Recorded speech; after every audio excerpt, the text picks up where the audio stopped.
على رسوله الكريم أما بعد فأعوذ بالله من الشيطان الرجيم بسم الله الرحمن الرحيم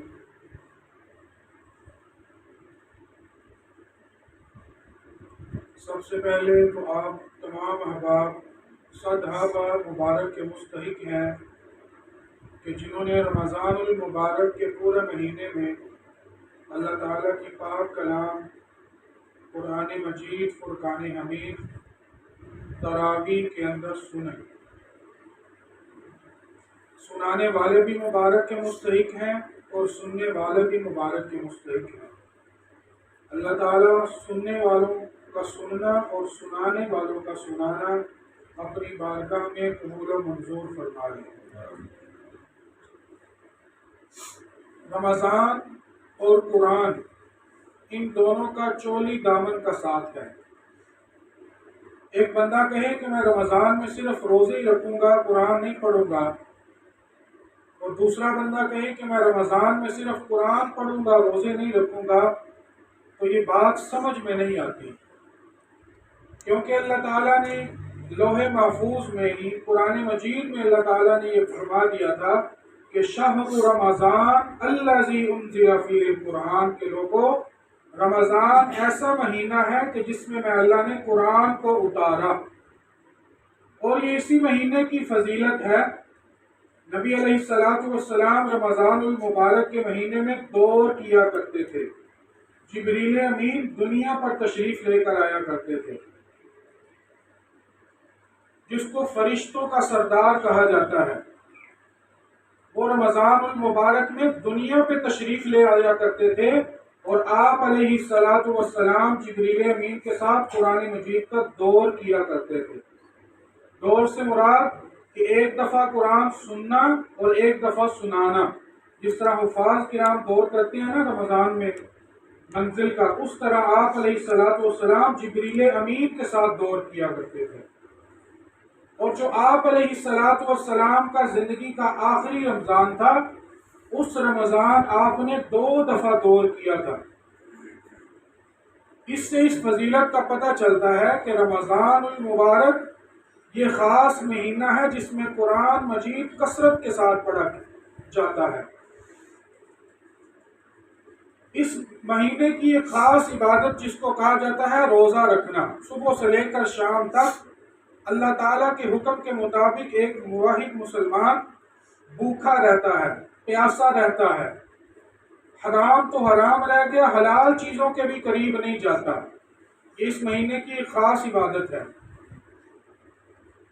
ہر چیز گھر میں موجود ہے، حلال چیزیں موجود ہے، کھانے پینے کی اشیاء موجود ہے، اس کو دیکھنے والا بھی بندہ کوئی نہیں، لیکن پھر بھی وہ بندہ اس چیز کے قریب نہیں جا رہا۔ کیوں؟ کیونکہ اللہ کا حکم آ گیا ہے کہ رمضان میں یہ ایک ایسی عبادت ہے جو اللہ اور اس بندے کے درمیان ہوتی ہے۔ فرمایا کہ انسان کی جتنی عبادات ہیں وہ اس کے اپنے لیے ہیں، عبادات کرتا ہے انسان اپنے لیے، اپنے اعمال کی درستگی کے لیے، لیکن روزہ ایک ایسی عبادت ہے جو فقط اللہ کے لیے ہے۔ اور اللہ نے فرمایا الصوم لی وَأَنَا أَجْزِي بِهِ، کہ روزہ میرے لیے ہے اور میں ہی اس کا اجر ہوں۔ اور ایک اور حدیث میں فرمایا کہ روزہ میرے لیے ہے اور میں ہی اس کا اجر ہوں، یعنی میں اللہ اس کے سوا اور کوئی اجر نہیں دے سکتا، میں اللہ خود اس روزے دار کو مل جاتا ہوں۔ اس سے بڑا اجر اور کیا ہو سکتا ہے؟ ایک تو ہوتا ہے نا کہ ایک بندے کو کسی جگہ پہ پلاٹ کا مل جانا، کسی جگہ پہ کوئی چیز مل جانا، مکان کا مل جانا، کسی چیز کا مل جانا، اور ایک یہ ہوتا ہے کہ اس بندے کو اس چیز کا مالک ہی مل جائے، تو بندہ بڑے نصیبوں والا ہوتا ہے، تو اس چیز کا مالک ہی اسے مل گیا۔ اب اللہ خود اعلان کر رہے ہیں کہ روزہ میرے لیے ہے اور میں ہی اس کی جزا ہوں، میں اللہ ہی اس کی جزا ہوں، میں اللہ کے سوا اس کا کوئی جزا نہیں ہو سکتا۔ اور جب روزہ دار اللہ کے سامنے پیش کیا جائے گا تو اللہ تعالیٰ فرشتوں کو ہٹا دیں گے، اور اللہ تعالیٰ فرشتوں کو کہیں گے کہ آپ سائڈ پہ ہو جائیں، میں اللہ خود اس روزے دار کو بدلہ دوں گا۔ روزے کے بدلے اللہ اس روزے دار کو مل جاتا ہے۔ سبحان اللہ، اتنی بڑی فضیلت اس مہینے کی اور دوسری اس مہینے کی خاص عبادت وہ ہے تراویح، رات کو قیام کرنا۔ اب ہمارے یہاں بدقسمتی لوگوں نے طرح طرح کی باتیں بنا لی۔ کچھ لوگ کہتے ہیں جی سرے سے انکار کر دیتے ہیں، جی تراویحاں ہے نہیں کوئی بھی، بس مولویوں نے اپنے کو بنائی ہیں۔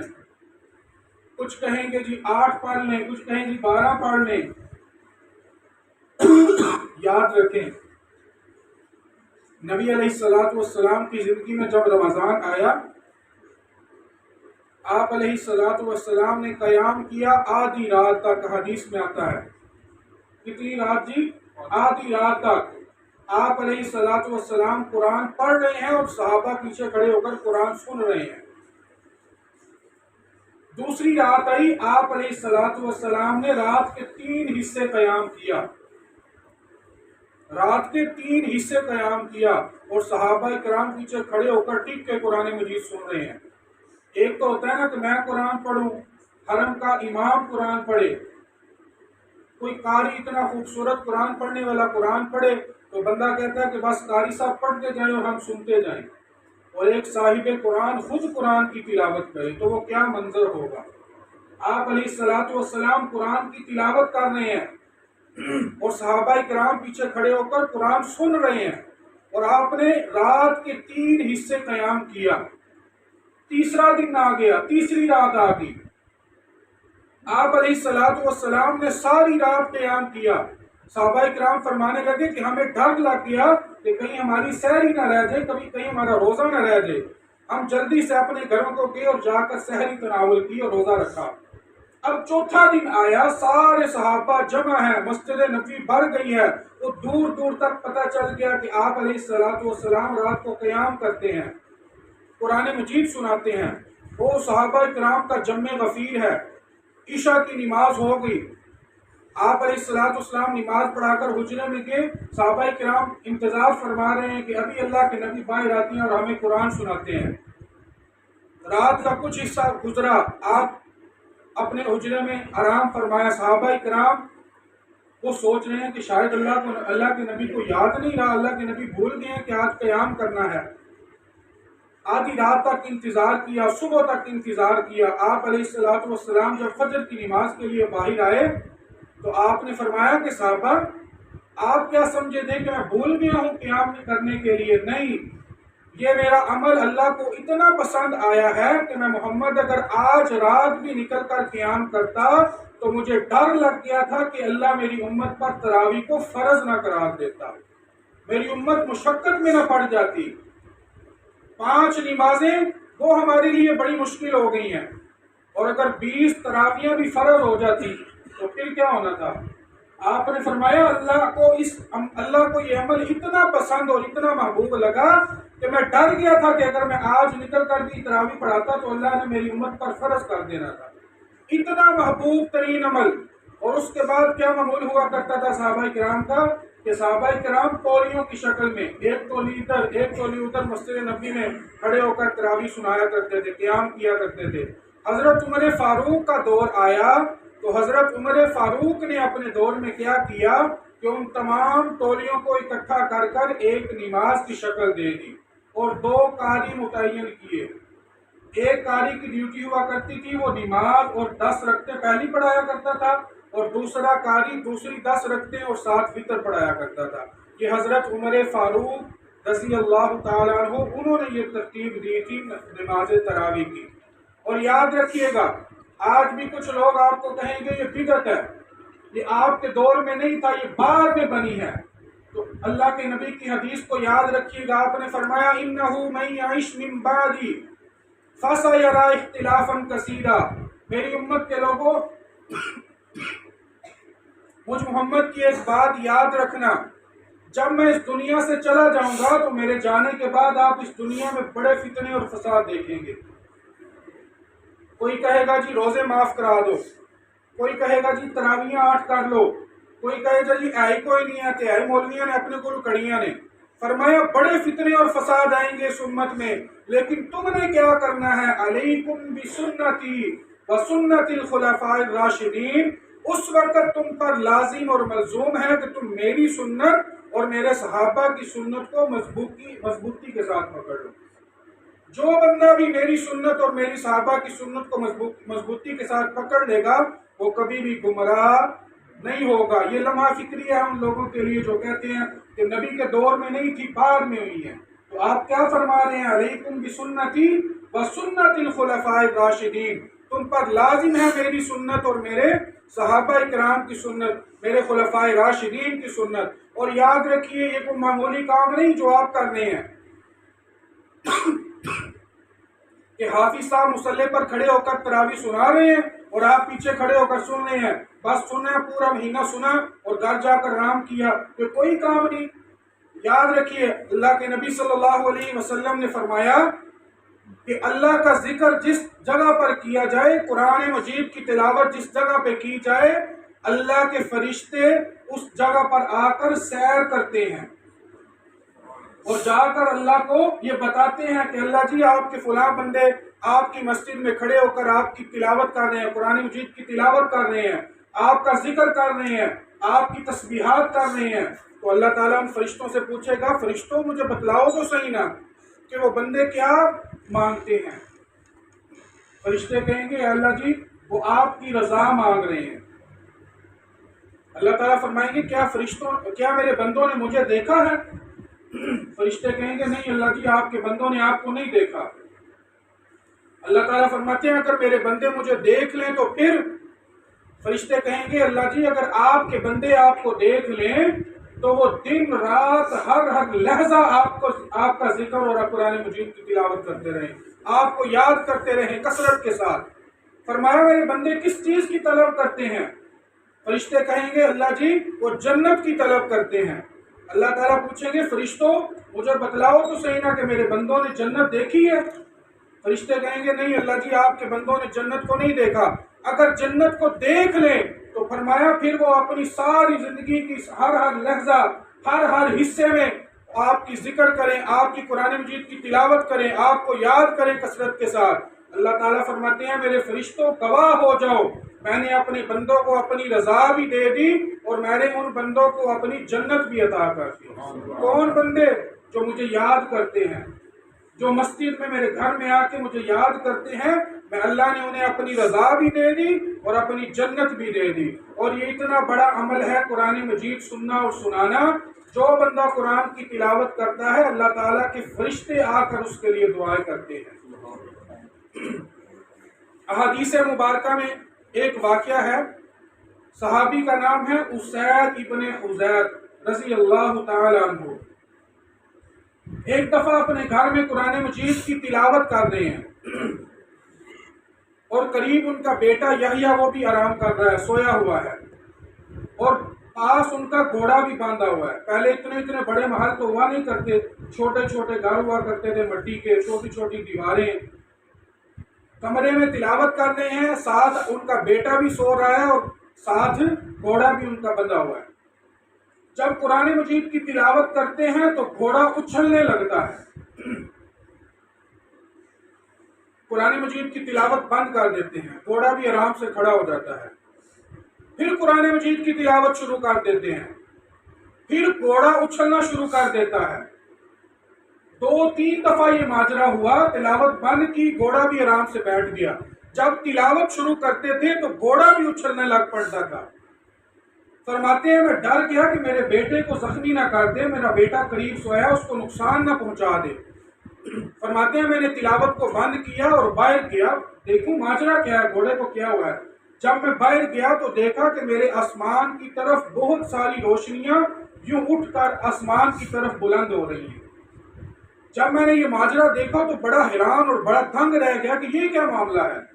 صبح ہوئی، فجر کی نماز پڑھی اور اللہ کے نبی کے پاس بیٹھا اور ان کو سارا ماجرا سنا دیا کہ اللہ کے نبی رات میرے ساتھ بڑا عجیب معاملہ پیش آیا ہے۔ جب میں قرآن مجید کی تلاوت کرتا تھا تو میرا گھوڑا اچھلنے لگ پڑتا تھا، میرا بیٹا قریب سویا ہوا تھا، میں ڈر گیا میرے بیٹے کو نقصان نہ پہنچا دے۔ جب میں تلاوت بند کرتا تو گھوڑا بھی بڑے آرام سے کھڑا ہو جاتا۔ آپ نے فرمایا اسید اگر تو صبح تک قرآن مجید کی تلاوت جاری رکھتا تو مدینے کے عام لوگوں نے بھی فرشتوں کو اپنی آنکھوں سے دیکھ لینا تھا۔ جب تو قرآن کی تلاوت کر رہا تو فرشتوں کا جم غفیر وہ تیری چھت پر آ کر تیرے قرآن مجید کی تلاوت سن رہا تھا۔ سبحان اللہ۔ یہ کوئی عام معمولی کتاب نہیں، کوئی عام معمولی کام نہیں کہ قرآن مجید کو سنا رہے ہیں اور ہم سن رہے ہیں۔ اور ہماری بدقسمتی، ہم لوگ اپنے نفس کی خواہشات کے پیچھے لگے ہوئے ہیں اور اپنے اس نفس کو آرام دے رہے ہیں۔ اور یاد رکھیں، یوم الحساب بڑا جلدی آنے والا ہے۔ اللہ تعالیٰ تم سے پوچھیں گے کہ میں نے تمہیں اپنی زندگی میں، تمہاری زندگی میں تمہیں صحت بھی دی، تمہیں جوانی بھی دی، اور اپنا رمضان، اپنا مبارک مہینہ بھی بھیجا، تم نے اس کی کتنی قدر کی؟ ہمارے پاس کیا جواب ہوگا؟ آج دیکھیں، ہم روزے کے بغیر بازاروں میں گھوم رہے ہیں۔ آپ چلے جائیں بازاروں میں، اللہ کا عذاب ہم پر نہیں آ رہا، پتہ نہیں کیا وجہ ہے۔ دکانیں کھلی ہوئی ہیں، کھانے والے ریسٹورینٹ کھلے ہوئے ہیں، اور باہر انہوں نے لکھ کے لایا ہے مسافروں کے لیے، مریضوں کے لیے، اور اندر ساری موجیں ہو رہی ہیں۔ چائے والے اسٹالز کھلے ہوئے ہیں۔ ساری بدماشیاں ہم اس مہینے میں کر رہے ہیں۔ میوزک لگے ہوئے ہیں دکانوں پر، ناچ گانا ہو رہا ہے، رمضان کا کوئی احترام نہیں۔ اللہ تعالیٰ ہم سے ضرور پوچھیں گے کہ میں نے تمہیں صحت بھی دی تھی، میں نے تمہیں جوانی بھی دی تھی، اور میں نے رمضان بھی دیا تھا، بتلا تو صحیح نا اس مہینے کا تم نے کتنا احترام کیا؟ اس مہینے میں تم نے تراویح ادا کی کہ بدماشیاں کی تھی؟ جی میرے سر وچ درد ہے، میری لتاں بڑیاں پیڑ کر دیا، میرے کو کھلون نہیں ہوتا، تے باہر جا کے ساریاں بدماشیاں کرتے ہیں، جا کے لوٹو کھیڈن دے، موویاں ویکھن دے، اس وقت انہوں نے کوئی پیڑا نہیں ہوندیاں، لیکن قرآن سننے وقت وہ ساری تکالیف اور ساری پریشانیاں ہمیں لگ جاتی ہیں۔ آپ کو سنا دیا، یہ کوئی معمولی کتاب نہیں۔ جب قرآن پڑھنے والا قرآن پڑھتا ہے تو اللہ کے فرشتے بھی آ کر قرآن سنتے ہیں، اور یہ اتنا عظیم کام ہے۔ رمضان اور قرآن اتنا فضیلت والا اور اتنی برکتوں والا مہینہ ہے۔ آپ نے فرمایا جب بندہ اس دنیا سے چلا جائے گا، کل قیامت والے دن اس کے نامہ اعمال پیش کیے جائیں گے، اس بندے پر جہنم کو واجب کر دیا جائے گا۔ نامہ اعمال میں کمی پیشی ہوگی، اللہ تعالیٰ فرمائیں کہ جاؤ اس بندے کو دوزخ میں لے جاؤ۔ فرشتے پکڑ کر جہنم میں لے کر جانے لگیں گے، آگے سے رمضان آ جائے گا، وہ رمضان آ کر اللہ سے سفارش کرے گا اس بندے کے حق میں کہ اے اللہ جی ضرور اس کی کمی پیشیاں ہوئی ہیں، لیکن جب میں رمضان کا مہینہ آیا کرتا تھا تو یہ بندہ میرا بڑا احترام کیا کرتا تھا، یہ بندہ روزے رکھا کرتا تھا، سارا دن بھوکا اور پیاسا رہا کرتا تھا، اپنی خواہشات کو کنٹرول کیا کرتا تھا ایک وقت کے لیے۔ اے اللہ جی میں رمضان اس بندے کے حق میں گواہی دیتا ہوں، اس بندے کو معاف فرما دیں۔ یہاں سے رمضان گواہی دے گا، وہ بندہ تھوڑا سا آگے جائے گا، آگے سے قرآن آ جائے گا۔ اللہ کے نبی نے فرمایا وہ قرآن اس بندے کے حق میں گواہی دے گا۔ اے اللہ جی دن بھر یہ قرآن روزہ رکھا کرتا تھا، مشقتیں برداشت کیا کرتا تھا، بیوی بچوں کے لیے روزی کمایا کرتا تھا روزہ رکھ کر، اور رات کو یہ کھڑا ہو کر قرآن مجید کی تلاوت سنا کرتا تھا۔ اے اللہ جی اگر میں تیری سچی کتاب ہوں تو میری سفارش کو قبول فرما اور اس بندے کو جنت میں داخل فرما دے۔ نبی علیہ الصلوۃ والسلام نے فرمایا اللہ تعالیٰ قرآن اور رمضان کی سفارش کو قبول کر لیں گے اور اس بندے کو جنت میں داخل کر دیں گے۔ یہ رمضان اور قرآن کی برکتیں ہیں، یہ رمضان اور قرآن کی فضیلتیں ہیں۔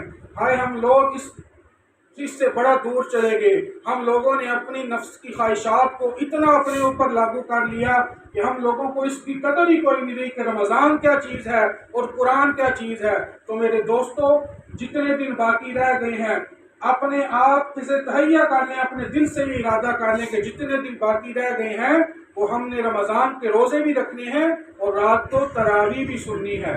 سنیں گے نا انشاءاللہ؟ اللہ تعالیٰ آپ کو یہ عمل قبول کرے۔ جن لوگوں نے قرآن سنایا اللہ تعالیٰ ان کا قرآن سننا اپنی بارگاہ میں قبول فرمائے، اور آپ لوگوں کو بھی اللہ اجر عظیم عطا فرمائے جنہوں نے پورا مہینہ استقامت کے ساتھ کھڑے ہو کر قرآن مجید کی تلاوت سنی۔ اور دوسری بات، جیسا کہ شاہ صاحب عرض کر رہے تھے کہ قرآن سنانے والا بغیر طمع اور لالچ کے اگر قرآن سنائے گا تو اس کا قرآن قبول ہوگا۔ سب سے پہلے سنانے والے کی نیت ہونی چاہیے کہ میں اللہ کی رضا کے لیے سنا رہا ہوں۔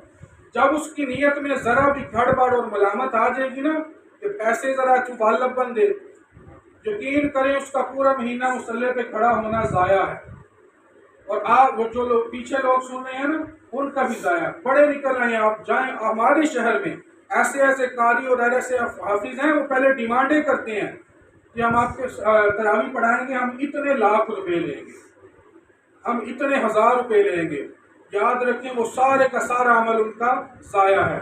کوئی بھی دین کا عمل کرنے لگے سب سے پہلے اللہ کی رضا وہ شامل حال ہونی چاہیے۔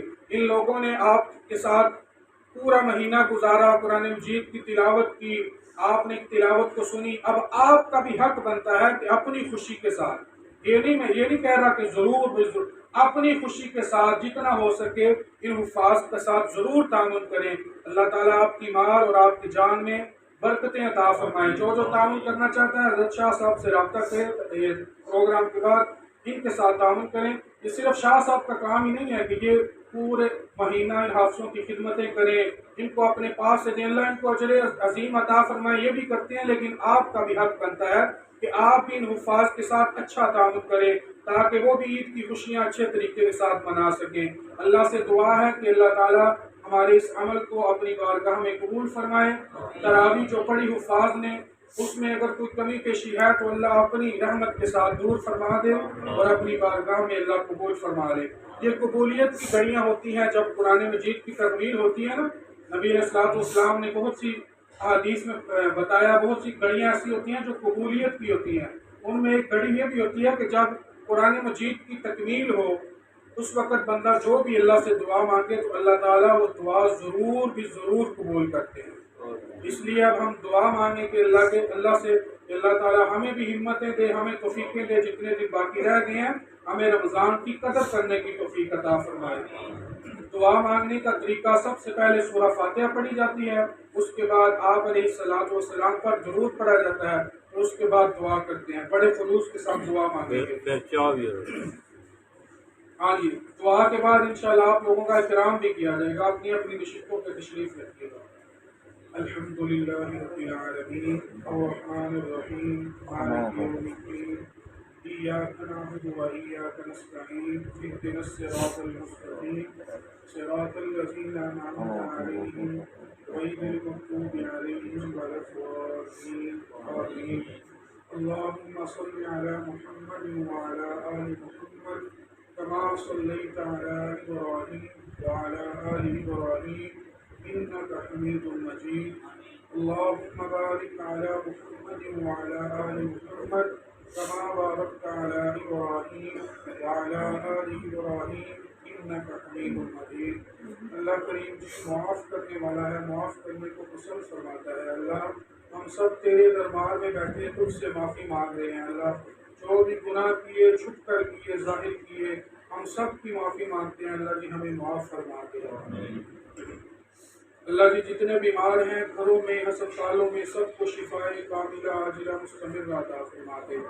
جو بھی مومن مرد مومنہ عورتیں اس دنیا سے ایمان کی حالت کے ساتھ گئی ہیں، اللہ سب کی بخشش فرما کے سب کو جنت الفردوس کا اعلیٰ مہمان بنا۔